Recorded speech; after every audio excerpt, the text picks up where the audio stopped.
Assalamualaikum warahmatullahi wabarakatuh. Saya Rizal Fajar Febrianto. Di sini saya akan mempresentasikan mengenai analisis keuangan PT Kapasindo Murni Tbk. Overview dari presentasi kali ini adalah sebagai berikut. Kemudian secara singkat dari perusahaan. PT Kapasindo Murni Tbk merupakan produsen kabel listrik dan telekomunikasi tertua di Indonesia dengan merek dagang Kapelindo yang didirikan pada tahun 1972 dan mencatat sahamnya di BEI sejak 1992. Kemudian berikut ini struktur kepemilikan dari PT Kapelindo Murni Tbk.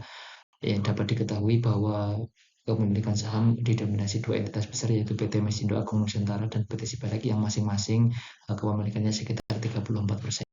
Kemudian kinerja manajemen dalam konteks laba operasional berbasis aset operasi. Kesimpulan yang dapat diambil dari perhitungan rasio-rasio yang sudah dihitung bahwa perusahaan KPLM ini menunjukkan perbaikan dalam efisiensi operasional berdasarkan peningkatan NOPAT pada tahun 2022 dan 2023 yang menggambarkan bahwa perusahaan semakin efektif dalam menghasilkan laba dari aktivitas operasional. Namun kinerja manajemen dalam konteks add value, perusahaan gagal dalam menciptakan nilai tambah bagi pemegang saham, cermin dari MVA dan EVA yang negatif di kedua tahun. Kemudian fundamental perusahaan berdasarkan profitabilitas secara keseluruhan masih rendah yang tercermin dari ROI dan ROE yang mengalami penurunan. Kemudian perusahaan belum optimal dalam mengembangkan aset dan modal, tetapi mulai menunjukkan adanya peningkatan efisiensi operasional yang tercermin dari OPM. Kemudian fundamental perusahaan dilihat dari manajemen aset bahwa manajemen aset perusahaan cukup baik, dilihat dari peningkatan inventory turnover, namun ada kekhawatiran yang cukup signifikan terkait dengan penagihan piutang yang dilihat dari receivable turnover dan kurang optimalnya pemanfaatan aset yang dapat dilihat dari turunnya fixed asset turnover. Kemudian fundamental perusahaan dilihat dari likuiditas perusahaan cukup baik dilihat dari beberapa rasio yaitu current ratio dan quick ratio yang di atas 1. Kemudian namun cash ratio yang masih di bawah 1 yang artinya perusahaan masih bergantung pada piutang persediaan untuk memenuhi kewajiban jangka pendek. Kemudian dilihat dari nilai pasar perusahaan berdasarkan rasio-rasio yang sudah diperhitungkan.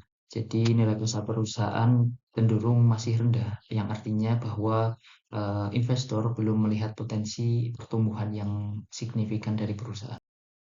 Kemudian mengenai kebijakan pendanaan jangka panjang perusahaan dapat diketahui melalui debt to capital ratio pada tahun 2022 dan 2023 yaitu sebesar 1 dan 1,2%.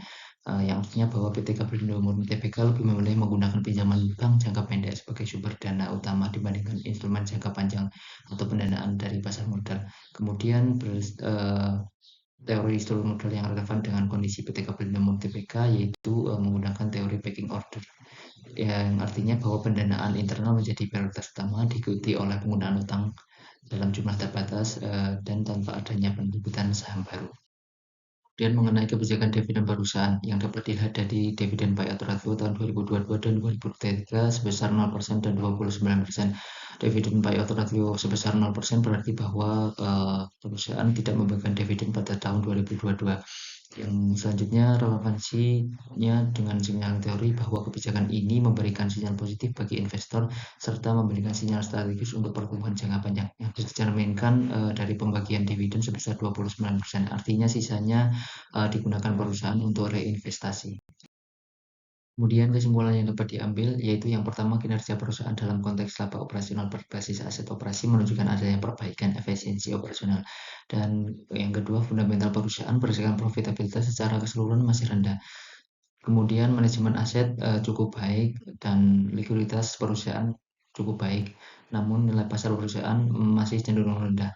Dan kemudian perusahaan lebih memilih menggunakan pendanaan internal sebagai sumber utama. Kemudian kebijakan dividen perusahaan memberikan sinyal positif atas stabilitas keuangan perusahaan meskipun sebagian besar laba masih ditahan. Kemudian saran yang dapat diberikan yaitu yang pertama meningkatkan efisiensi penggunaan aset. Yang kedua perusahaan dapat mulai mempertimbangkan penggunaan utang jangka panjang dengan suku bunga yang kompetitif. Yang ketiga yaitu perusahaan perlu menekan biaya modal melalui pengelolaan struktur pendanaan yang lebih efisien dan meningkatkan margin operasional. Yang terakhir yaitu perusahaan dapat mempertahankan keseimbangan antara pembagian dividen dan laba ditahan. Berikut ini merupakan referensi yang saya gunakan dalam menyusun analisis.